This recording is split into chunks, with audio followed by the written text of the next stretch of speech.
Et pour commencer notre deuxième journée, vous savez qu'hier donc, se tenait l'Assemblée générale du DLR avec une élection à la clé. Je vais demander à Bernard Pointet, toujours président encore ce matin pour quelques instants du DLR, de bien vouloir venir me rejoindre ici afin de donner les résultats de ce vote de l'Assemblée générale.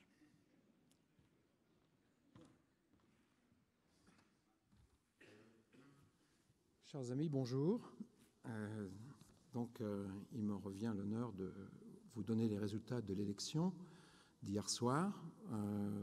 Il n'y avait qu'un seul candidat. C'est une élection un peu africaine, et vous le savez, c'est souvent le cas dans notre fédération.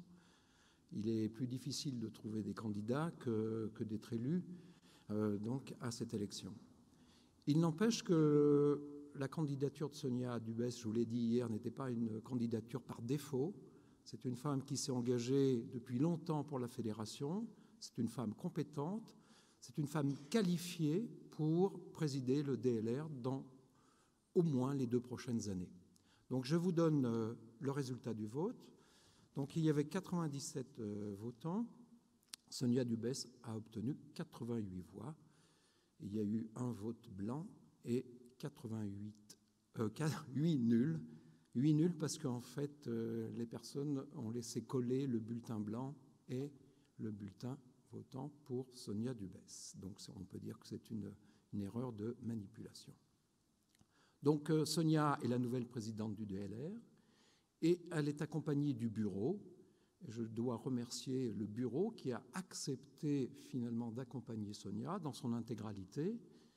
La seule différence, c'est donc Sonia passe de la présidence de la commission sociale à Durek qui la remplace. Donc, merci au bureau aussi d'aider Sonia dans cette présidence et merci à vous tous donc d'avoir voté pour une présidente que nous savons déjà aujourd'hui compétente pour animer notre fédération. Voilà le résultat de cette élection.